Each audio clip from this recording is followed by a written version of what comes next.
Okay, thank you very much. Very simple question. Real talk lang po. Kasi eto nga, nandito tayo na galit lahat ng tao. Parang linoloko naman tayo nito. Kayo nagpakaltas, ipapabalik muli. Ano ba, sa loob ng 2 buwan, ipapakaltas ba ulit? Gusto kong malaman, real talk konti ilan ba talaga at alin ba yung mga project na dumaan na sa early procurement sa panahong ito? Ilan ba talaga? Meron ba na mga projects na pinag-uusapan na nasa loob ng NEP sa budget ng Pangulo, nag-undergo na ng early procurement? Meron na ba? Kasi ang balita, takot lahat.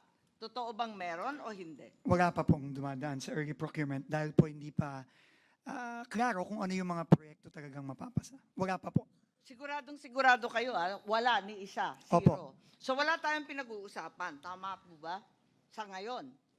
Sa ngayon po, wala pa po. So ang ibig sabihin niyan, dati-rati talagang hinahabol yung early procurement ng October para hindi ma-delay ang project kasi aabutan talaga ng tag-ulan, hindi ba? Tama po yun. O kung ganon, mag-a-adjust ka ng lahat ng ABC, sigurado na madidelay.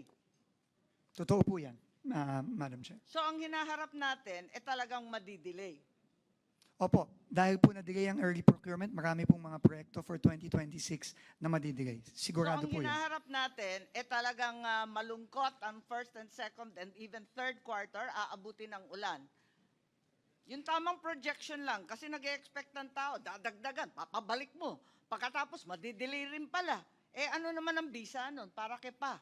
Ang bisa po noon, matutuloy pa rin po yung mga proyekto, Madam Chair. Madidelay lang nga po dahil extraordinaryo po itong panahon natin, Madam Chair. At tingin ko po, prudent din po, tama din po, na hindi muna magsimula ng early procurement. Dahil unang-una, hindi pa po sigurado kung ano ang mga project na papasa ng Kongreso. At ikalawa, dahil nga po nagbaba tayo ng presyo ng materyales ngayong fourth quarter.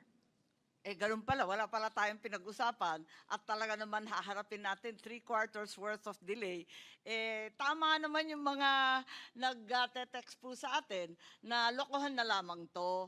I truly resent the fact that the BICAM is being hostaged by the Secretary of the Department of Public Works and Highways. At kung tunay na wala kayong tiwala sa sino mang district engineer, hindi po ako abogado ng Public Works, dapat tanggalin na lang ninyo lahat kasi pinapadagdagan mo yung budget, tapos yung mga mag-i-implement, wala kang tiwala, ano naman kami?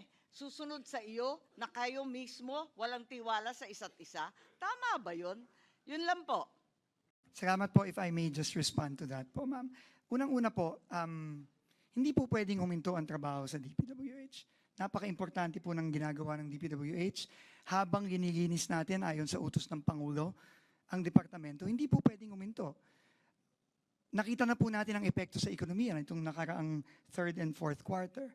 So we are doing the best we can given the current situation, Mr. Chairman, Madam Senator. Yes, Secretary Vince, hindi kita pinahihinto sa trabaho mo. Pinamamadalingan namin.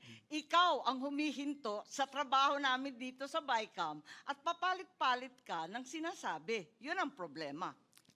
Hindi po ako papalit-palit ng sinasabi, Madam Chair. Ako po, iulitin ko, nagpunta lang po ako dito para ibahagi sa bicameral conference yung nakikita po naming epekto nung pagpasa ng third reading version ng Senado. Yun lang po. Ngayon, nasa Senado na po yan at nasa bicameral conference, nasa Kongreso, kung paano po magpo-proceed dito.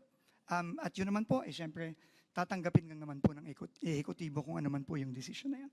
Maraming salamat po.